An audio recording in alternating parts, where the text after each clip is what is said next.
আসছে না সেটা কি কেউ বলতে পারবে? তুমি মন্ত্রীর কথা বলছো তাই তো গোপাল? আমার মনে হচ্ছে মন্ত্রী নিশ্চয়ই কোনো ফন্দি আঁটছে, না হলে আগে তো কখনো এরকম হয়নি যে মন্ত্রী 4 দিন ধরে আসছে না। কি বলছো কি গোপাল? না না না, আমার মনে হয় না মন্ত্রী কখনো এরকম করবে। কারো সম্বন্ধে প্রমাণ না থাকলে শুধু শুধু এই ধরনের সন্দেহ তো রাজার শোভা পায় না। আপনি একদম ঠিক কথা বলেছেন মহারাজ, রাজার এটা শোভা পায় না, কিন্তু ভাঁড় যদি ভাবে তাহলে হয়তো শোভা পায়। গোপাল, বলো তো তুমি ঠিক কি বলতে চাইছো? আমি বলতে চাইছি মহারাজ, রক্ষীদের আপনি মন্ত্রীর বাড়ি পাঠান, ওরা দেখে এসে বলুক মন্ত্রী সত্যি অসুস্থ কিনা, না হলে বুঝবো আমি যা ধারণা করেছি তাই। তোমার আর মন্ত্রীর সম্পর্ক কেমন সেটা আমি খুব ভালো করেই জানি। যাই হোক, তুমি যখন বলছো আমি এক্ষুনি মন্ত্রীর বাড়িতে 2 প্রহরীকে পাঠাচ্ছি, ওরা মন্ত্রীর খবর নিয়ে আসুক। প্রহরীগণ, প্রণাম মহারাজ। এক্ষুনি মন্ত্রী মশাইয়ের বাড়িতে গিয়ে খবর নিয়ে এসো। বলবে মহারাজ বিশেষ চিন্তায় আছেন যে কেন উনি আসছেন না। যথা আজ্ঞা মহারাজ। আমার মন্ত্রীকে বিশ্বাস হয় না, ওই পাজি মন্ত্রী যে কোনো সময় যে কোনো কিছু করে ফেলতে পারে।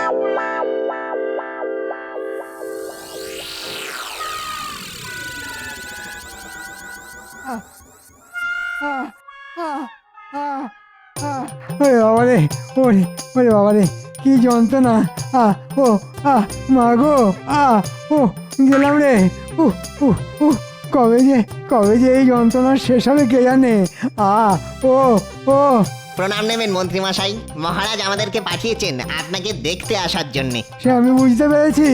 ও কদিন রাজসভায় যেতে পারিনি যে।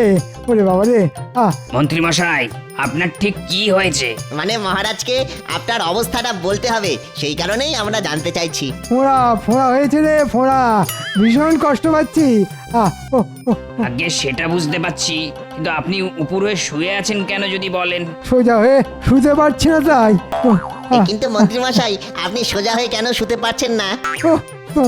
তোমরা দুজনেই আস্ত উজবুক সেটা আমি জানি, তাও বলছি আমি ফোঁড়ার যন্ত্রণায় উপর হয়ে শুয়ে আছি। ও, এখনো বুঝতে পারলাম না মন্ত্রী মশাই, ফোঁড়া আপনার ঠিক কোথায় হয়েছে?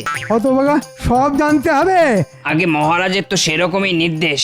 মহারাজকে গিয়ে বল আমার ফোঁড়ার যন্ত্রণা কমে গেলেই আমি রাজসভায় যাব। আশা করি 2-1 দিনের মধ্যেই। কিন্তু ফোঁড়া আপনার কোথায় হয়েছে সেটা বললেন না তো। ওরে হতভাগা, ও তোদের অত জেনে কি কাজ? ও বুঝতে পারছিস না, উপর হয়ে শুয়ে আছি যখন কোথায় আমার ফোঁড়া হয়েছে? ওরে হতভাগা, মহারাজকে গিয়ে বল ফোঁড়া হয়েছে আমার পশ্চাৎ দেশে, আমি ভালো করে সোজা হয়ে শুতে পর্যন্ত পারছি না। ওরে বাবা রে, ওরে বাবা রে, কি যন্ত্রণা! ও যা শিগগির যা। যথা আজ্ঞা মন্ত্রী মশাই। মহারাজ, আমরা 2জন মন্ত্রী মশাইয়ের বাড়ি গিয়েছিলাম, গিয়ে দেখি মন্ত্রী মশাই উপর হয়ে শুয়ে আছেন। হ্যাঁ, মন্ত্রী উল্টে পড়ে শুয়ে আছে, এ তো ঘোর অনর্থ। যে রাজ্যের মন্ত্রী উল্টো হয়ে শুয়ে থাকে সে রাজ্যের তো অমঙ্গল। যাই হোক, প্রহরী বলো বলো। মন্ত্রী মশাই যন্ত্রণায় কাতরাচ্ছিলেন। হ্যাঁ, মন্ত্রীর যন্ত্রণা? মন্ত্রীর কাছ তো মন্ত্রণা, তবে তার কিসের যন্ত্রণা? আগে মন্ত্রীর বিষ ফোড়া হয়েছে, কিন্তু সেই যন্ত্রণায় মন্ত্রী মশাই খুবই অসহায়ের মতো শুয়ে আছেন। বিষ ফোঁড়া? যে ফোড়ার গোড়ায় বিষ, যন্ত্রণা অহর্নিশ। কিন্তু মন্ত্রী উল্টো হয়ে শুয়েছিল কেন? আগে সেই কথা জিজ্ঞেস করাতে মন্ত্রী মশাই রেগে গেলেন। রেগে গেলেন? মহারাজ, এমন কোনো জায়গা থাকতে পারে যেখানে ফোঁড়া হলে মানুষ রেগে যায়? পণ্ডিত, সেটা তুমি ভালো জানো।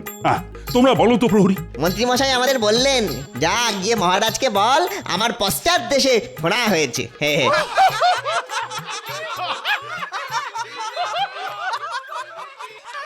ঠিক আছে প্রহরী, ঠিক আছে, তোমরা এখন আসতে পারো। যথা আজ্ঞা মহারাজ।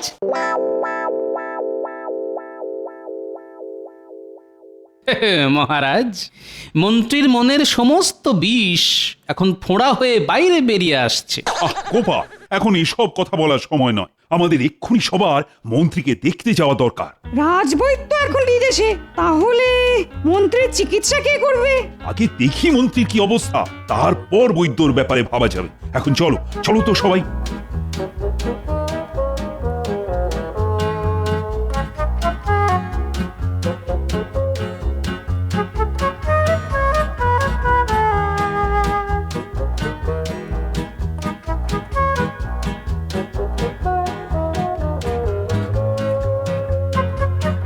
সেপাই, তোমরা ভেতরে গিয়ে মন্ত্রীকে খবর দাও, বলো মহারাজ দেখা করতে এসেছেন। যথা আজ্ঞা মহারাজ।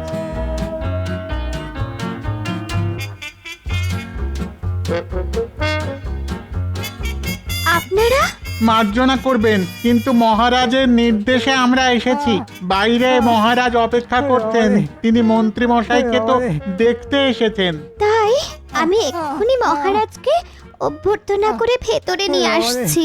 না গিন্নি, তোমাকে যেতে হবে না, মহারাজ নিজে এসেছেন আমাকে দেখতে। আমি আমি নিজেই যাচ্ছি তাকে নিয়ে আসতে। কিন্তু তুমি কি পারবে? হ্যাঁ হ্যাঁ, নিশ্চয়ই পারবো। সেপাইরা, তোমরা গিয়ে মহারাজকে বলো আমি এক্ষুনি আসছি। গিন্নি, আমাকে আলগা করে একটু একটু সোজা করে দাও তো, সোজা করে দাও। দেখি। বাবা রে, কি যন্ত্রণা, কি যন্ত্রণা! একভাবে শুয়েছিলাম তাতে এরকম, কিন্তু এখন দাঁড়াতে ঘোড়ার ব্যথার সাথে পা দুটো ঝিমঝিম করছে। থাক তাহলে, তোমাকে যেতে হবে না, ওদিকে মহারাজ অপেক্ষা করছেন। না না, আমি আমি পারবো, চিন্তা করো না, চিন্তা করো না।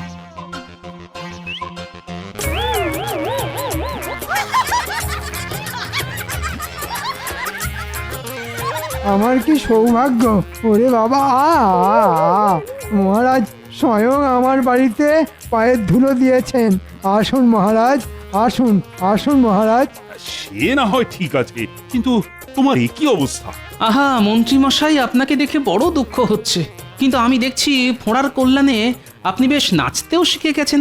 হায়, এটা আমি বুঝেছি স্পষ্ট, মন্ত্রীমশাইয়ের আজ বড় কষ্ট।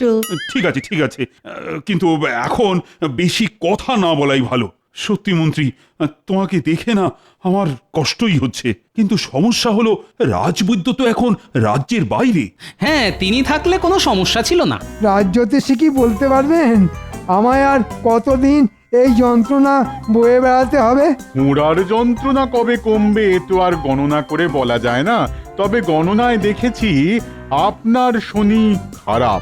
আজই তো শনিবার, বিষে বিষে বিষক্ষয় করতে হবে। ও গোপাল, তুমি এক্ষুনি হাকিমকে খবর দাও, হাকিম এসে মন্ত্রীর ফোঁড়াটা কেটে দেবে। হ্যাঁ, ওরে বাবা রে, মরে যাব, মরে যাব রে, মরে যাব। এছাড়া আর তো কোনো উপায় নেই যে মন্ত্রী।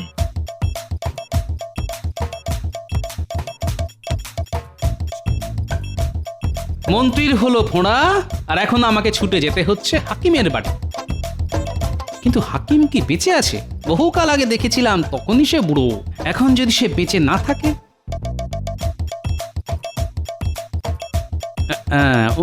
ওটাই মনে হচ্ছে হাকিমের বাড়ি।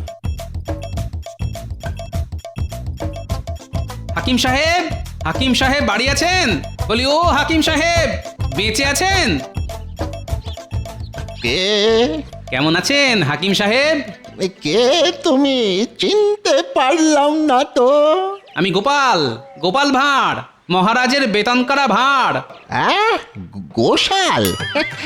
গোশালা যেতে চাও, এখানে এসেছো কেন বাপু? সর্বনাশ, এই যে দেখছি কানে কিছুই শোনে না। ফোঁড়া কাটতে হবে। কি কি গোড়াতে, কি গোড়াতে কি হবে? ফোঁড়া, ফোঁড়া কাটতে হবে। ও, গোশালায় ফোঁড়া কাটতে হবে? কোন গরুর কি হলো বাবা? আপনি এখন চলুন, পারবেন তো? না না, মারবো না। ফোঁড়া আমি কত কেটেছি এককালে, ঘ্যাচ ঘ্যাচ করে কেটেছি। তুমি দাঁড়াও, আমি কাঁচি নিয়েই আসছি। বাবা, কতদিন পরে ফোঁড়া কাটবো, গরুর ব্যাপার।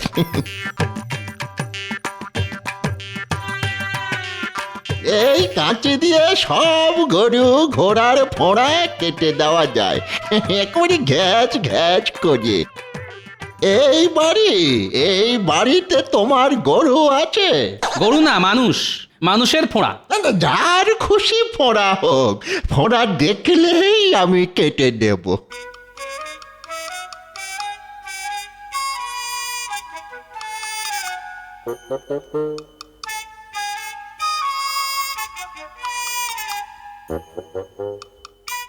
ওরে বাবা, এ যে দুটো বিষ ফোঁড়া। আমি একটা আগে কাটি, চিন্তা নেই, কাঁচি দিয়ে কচ কচ করে কেটে দেব। ওরে বাবা রে, ও হাকিম সাহেব, একটু আস্তে করে কাটবেন। হ্যাঁ হ্যাঁ।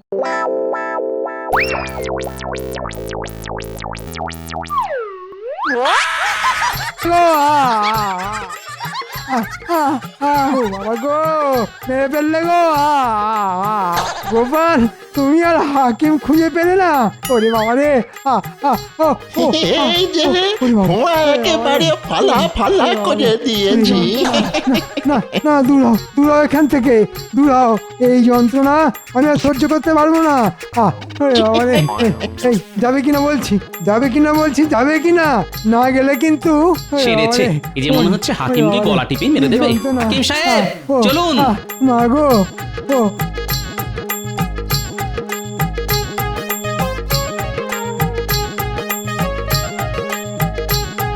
কচ কচ ঘচ ঘচ, কত ফোঁড়া আছে বলো? সব কেটে দেব, আমি ফোঁড়া কাটার ওস্তাদ।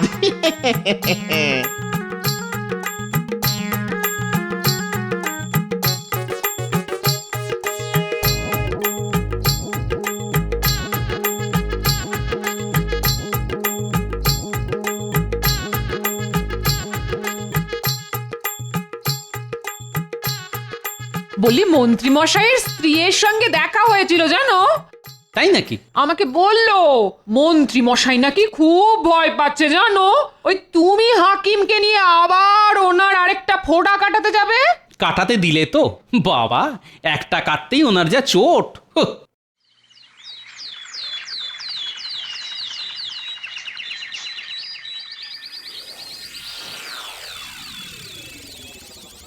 বলো গোপাল, বলো, খবর বলো।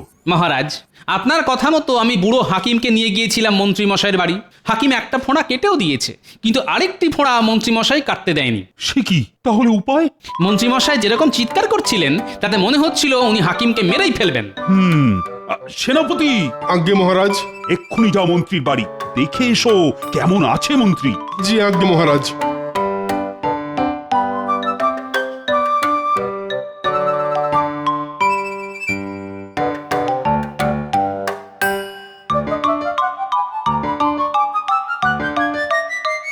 দেখেছো গিন্নি, কটা দিন রাজসভায় না গেলে সবাই কিরকম চোখে অন্ধকার দেখে। আমাকে ছাড়া যে মহারাজের কোনো গতি নেই সেটা আমি জানি। কিন্তু মন্ত্রী মশাই, মহারাজকে আমি কি বলবো? কি আর বলবে, আমার একটা ফোঁড়া কেটে দিয়েছে, আর একটা ফোঁড়া কাটার দরকার নেই। আমি কাল রাজসভায় যাব, একটা ফোঁড়া নিয়েই যেতে পারবো। যথা আজ্ঞা মন্ত্রী মশাই, আমি মহারাজকে এক্ষুনি সেই সংবাদই জানাচ্ছি। সব ওই শয়তান গোপালের জন্যে। ওই ইচ্ছে করে একটা বুড়ো হাকিমকে এনেছে, বেটা কানে শোনে না। আমি যন্ত্রণায় চিৎকার করলেও খালি বলে চলেছে কচকচ ঘচ ঘচ। আমি ওই গোপালকে ছাড়বো না। তুমি যাও গিন্নি, বটতলার পাশে দেখবে বটা আর ঘটাকে, ওদের আমার চাই চাই। মন্ত্রী তোমাকে এই কথা বললো সেনাপতি? হ্যাঁ মহারাজ, মন্ত্রীমশাই কষ্ট করে হলেও কাল রাজসভায় আসবেন বলেছেন। বাহ বাহ বাহ, এ তো খুব ভালো খবর। বাহ বাহ বাহ, একটা ফোঁড়া কাটতেই মন্ত্রী অনেক সুস্থ হয়ে গেছে। বাহ বাহ। কিন্তু মহারাজ, আমাদের মন্ত্রী মশাইয়ের জন্য ভালো বসার ব্যবস্থা করতে হবে। রাজসভা চলাকালীন মন্ত্রী মশাই অতক্ষণ দাঁড়িয়ে থাকতে পারবেন না। ঠিক বলেছ গোপাল, ঠিক। এক্ষুনি একটা ভালো বসার জায়গা করতে হবে মন্ত্রীর জন্য।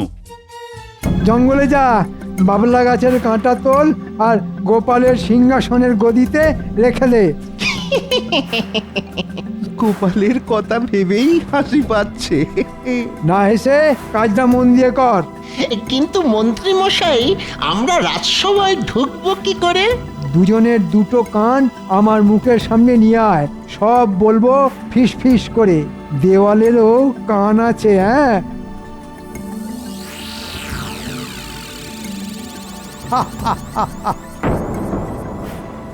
আই ন্যাপলা, লেবুটা আমার দিকে ছড়, আমি ওটা লুফে নেব।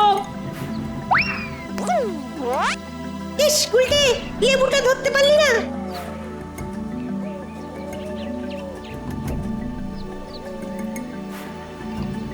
তুই এমন জোরে ছুড়লি, আমি ভালো করে তো দেখতেই পেলাম না। এখন এই জঙ্গলে কোথায় খুঁজবো?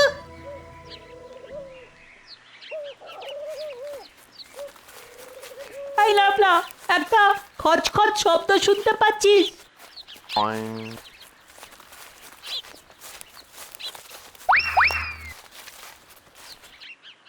হাহা, প্রচুর কাঁটা। এ হলো বাবলা গাছের জঙ্গল। এই কাঁটা এবার গোপালের রাজসভার গদিতে ঢুকবে। কাল গোপাল রাজসভায় বসলেই যে কি হবে ভাবলেই কেমন একটা। মন্ত্রী মশাই জব্বর ফাঁদ পেতেছেন। বলিস কি রে, রাজসভায় আমার বসার গদিতে বটা আর ঘটা বাবলা কাটা ঢুকিয়ে দিচ্ছে? হ্যাঁ গো দাদু, আমরা নিজের কানে শুনে এসেছি। ওরা আজই ঢুকবে, এটা মন্ত্রী মশাই ওদের করতে বলেছে। আজ রাতের অন্ধকারে ওরা এটা করবে। দাদু, তার আগে যদি আমরা সবাই মিলে গিয়ে ওদের ধরে ফেলি। সেটা করাই যায়, কিন্তু যে এটা ওদের করতে বলেছে তাকে কিছু করা যাবে না। তোরা চিন্তা করিস না, ওদের বাবলা কাটা আমার গদিতে বসাতে দে।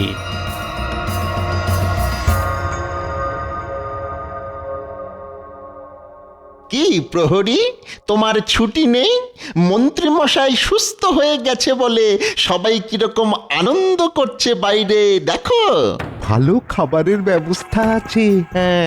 আহা, যেতে তো বড় ইচ্ছে করছে, কিন্তু আমাদের তো পাহারা দেওয়ার কাজ। আরে চিন্তা করছো কেন? এই রাতের বেলা কে আসবে? হ্যাঁ, তার চেয়ে এক কাজ করো, তুমি ওর সাথে যাও আর কিছু খেয়ে নাও। আরে কোনো চিন্তা নেই, কোনো চিন্তা নেই, আমি তো আছি। হ্যাঁ, তোমার জন্য এইটুকু করব না? চলো চলো আমার সাথে।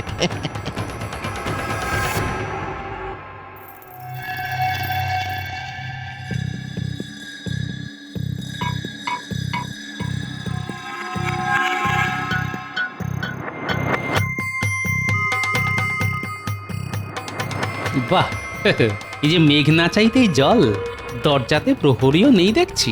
যাক, কাজ সেরে ফেলেছি। হ্যাঁ, এবারে পালাই। বুঝেছি, প্রহরীকে এরা কোনোভাবে হাত করেছে। যাক, আমার সুবিধেই হলো। ঘুঘু দেখেছে, এবার আমি ফাঁদ দেখাবো।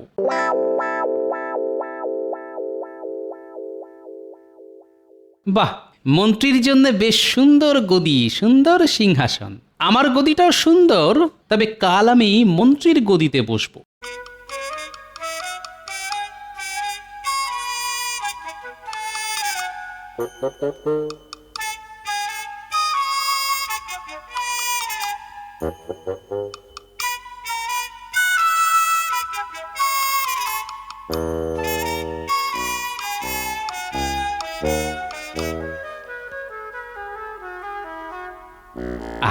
কাজ শেষ।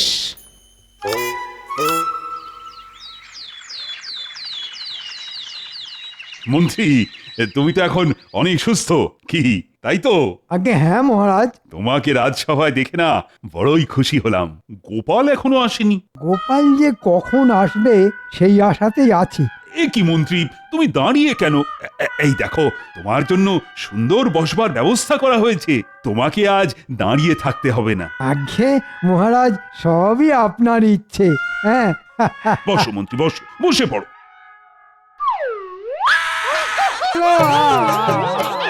ওরে বাবা রে, আমার কি ফুটলো! ও কি হলো? মহারাজ, মন্ত্রীর জন্য এমন একটি ব্যবস্থা করা হয়েছিল যাতে মন্ত্রীর আরেকটি ফোঁড়াও ফেটে যায়। কই দেখি দেখি, কি এই যে বাবলা গাছের কাঁটা মনে হচ্ছে। বাবা গো, গেলাম গো। মন্ত্রী এই বাবলা কাঁটা বটার ঘটাকে তুলে আনতে বলেছিল। বটা প্রহরীকে নানা কথা বলে সরিয়ে দেয়, আর সেই সুযোগে বাবলা কাঁটা আমার বসার গদিতে লাগিয়ে দেয় যাতে এই কাঁটা আমার ফোটে। আমি সুযোগ বুঝে আমার আর মন্ত্রীর গদি পাল্টাপাল্টি করে দিয়েছি মাত্র। গোপাল, তোমার বুদ্ধির কাছে সবাই হার মানবে। কি মন্ত্রী, এবার বুঝেছ তো? যাক, এবার তুমি পুরো সুস্থ হবে, আর আর তোমাকে দাঁড়িয়েই থাকতে হবে। গোপাল, গোপাল, আমি তোমায় ছাড়বো না।